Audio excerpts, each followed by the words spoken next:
Hello, everybody, and welcome to another edition of M&M Sports Talk with your hosts, Robbie McGrath, Jevin Miles, and Sebastian Miles. Take it away, fellas. Okay, everybody, welcome to episode 6 of Miles' premier sports show, M&M Sports Talk. I'm Robbie McGrath. And I'm Sebastian Miles. I'm Jevin Miles. So first, we're going to take you to the pitch, which is the soccer field where boys and girls soccer played the district championships Thursday night.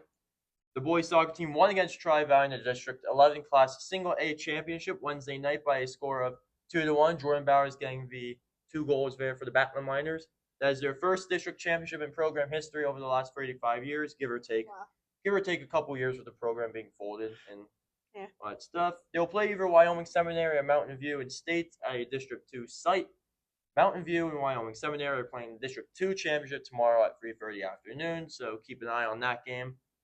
Girls soccer lost to Schuylkill Haven in their District 11 Class 1A championship game by a score of 7-2. Their season is going to conclude. And when we come right back, we are going to talk about Minersville football.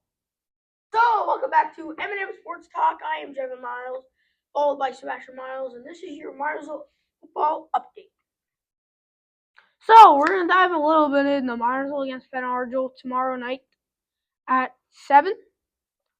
And Minersville's going to have to stop the pass game for Penn Argyl. Their quarterback likes to throw a little quick passes, but they can turn into really good gains really fast, especially from their running back and wide receiver.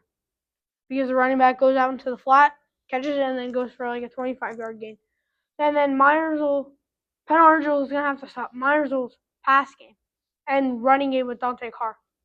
Because they're going to have to stop the running game because as soon as he gets to the outside, he's gone. How do you feel about Minersville's defense with the short pass? I think they could do a little bit better with Mark and the linebacker coach, moving them up just a little bit more. I know Derek Durando is trying everything he has, and he's getting that blitz right up the nose guard. So the blitz might help a little bit because to put a little more pressure on the quarterback. So. Okay, so that was your Minersville football update for M&M Sports Talk. Okay, everybody, welcome back to M&M Sports Talk. Jevin over here is going to have your Penn State Nittany Lion football update. Take it away, Jevin. Thank you, Robbie.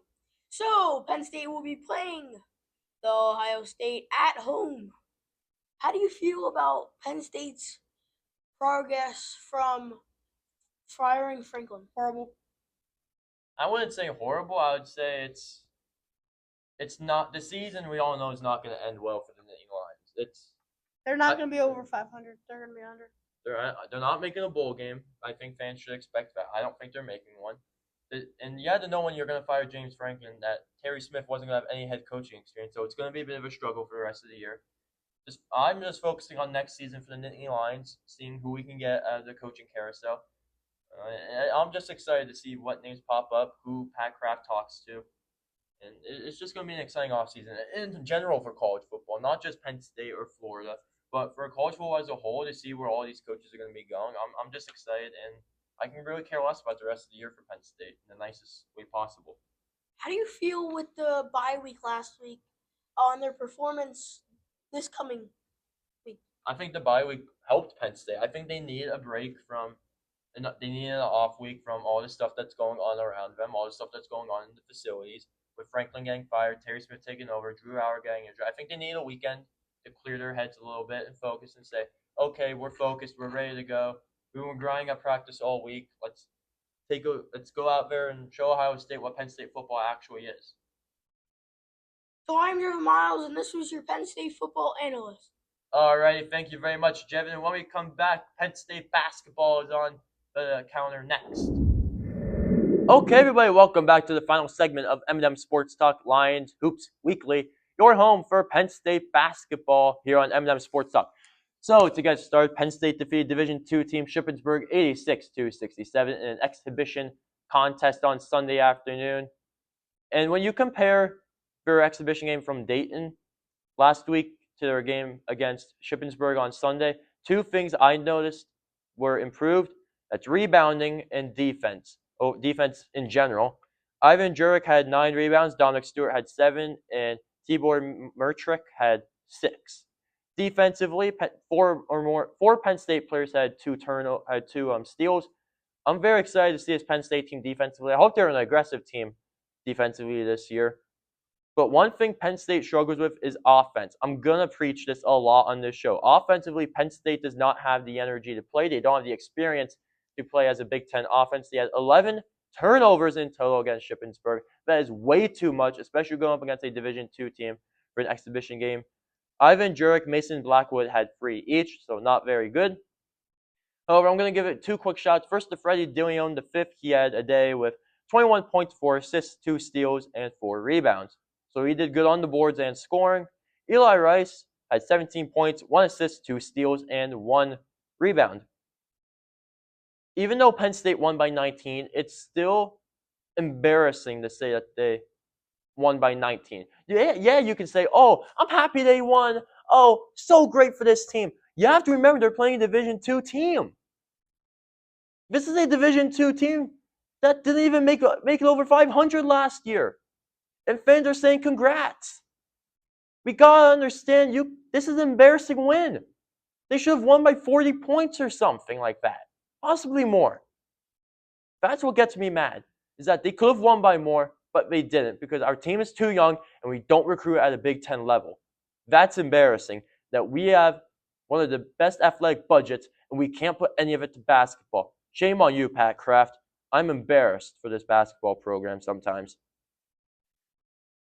Looking to the positive, though, Penn State went on a 19-0 scoring run until Ship finally scored with 7:51 into the game. Overall, the first half was very impressive by Nittany Lions. Scoring, rebounding, everything was great by Penn State. Defensively, it put a lot of pressure on Shippensburg, and I think that's what they're going to have to do this year against the Big Ten opponents, especially the Big Ten opponents.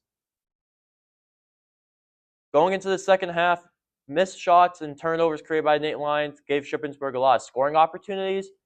Penn State has to do better in those categories, and I said that a lot. They gotta do really better. For the whole season, Penn State needs to learn to control the ball and protect the ball like it's the players' children. You gotta protect the ball. You gotta value the ball.